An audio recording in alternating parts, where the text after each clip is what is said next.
more in the right spot. So if we look here at this setup, as we said, ball position for every golf shot really needs to be a little bit more towards that left of centre. Not left heel, that's more driver. Yeah. But for any full shot, whether it's a 9, a wedge, a 7, that ball's going to be just left of centre. As the stance gets wider for maybe a longer club, the perception is the ball now is further forward. Yeah.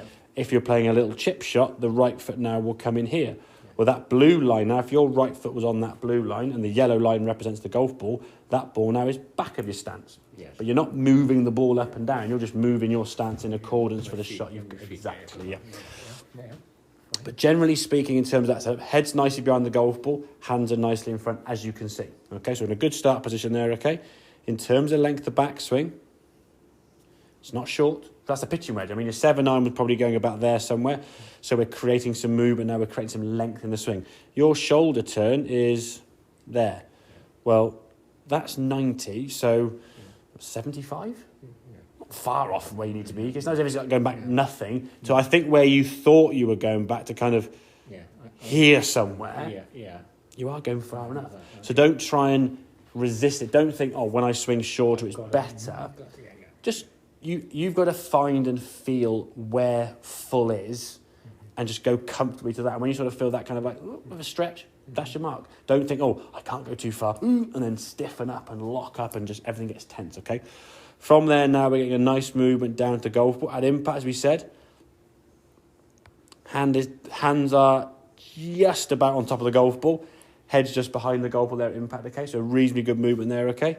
And then from here now, it's the feeling of the torso going round the corner, okay? Getting that club to sit on that wall, as we said, behind you.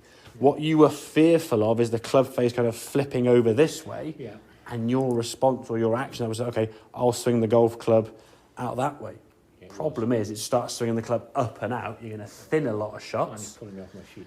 Exactly, because the weight on the end of that club is quite heavy when you're swinging it relative. So as you start throwing, if I gave you like a slingshot, okay, and sling it and do like those hammer throws, and then throw out the way, your weight's going to go with it. And if your weight in the golf swing is moving towards the toes, your contact spot is going to move outside here. So when you're coming back to the golf ball, rather than striking the ball there, you'll strike it here.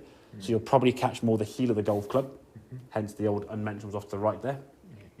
Or you'll try and bring your arms in, because often if you're losing your balance forward, your arms kind of sort of react to stop falling over. Your feet will do one thing, but your arms might try and do, and that'll often pull the handle inward, which keeps the club face open, and you get those weak, blocky ones out to the right there, So if we're trying to stop that club from flipping and rotating over, don't try and swing out this way. Let the club kind of come around the corner, flat on that wall. And it's interesting when I asked the question, what you thought you were doing and what you needed to do to try and recover from that, shall we say, was wrong. So what you were trying to actually do, you were doing very well, but then what that was going to cause you to lose your balance and actually hit the shots. And again, since then, have you lost any balance really on the shot? The only one you lost your balance was that slightly thin one, that was all.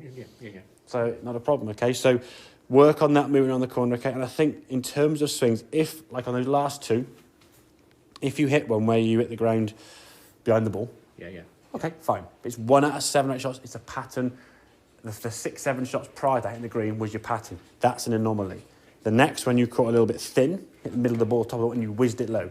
Step off the mat. Don't get on the mat, just keep hitting golf balls. Okay? Step off the mat, maybe change clubs, make a few practice swings, just kind of learn where that low point is, make a few swings, build yourself back up, and then go back to the shot, okay? So have this little break and have a sort of 4 or 5 minute chat, had a few practice swings, we'll go back to the golf ball now with a couple of practice swings and hit it. If the shot is good, you carry on. If it's another bad one again, we'll hit another one. If it's 3 or 4 in a row, then we've got a pattern. But don't keep going back and forth, reacting from good, bad, good, bad, good, bad, because you just get yourself stuck in. And the thing is, the way you'll try and change these things very often is the worst thing you can try and do, because the change you'll make is making it worse. So, does that kind of make sense, then, Philip? Yeah? Excellent. Good stuff, buddy. Well done, mate.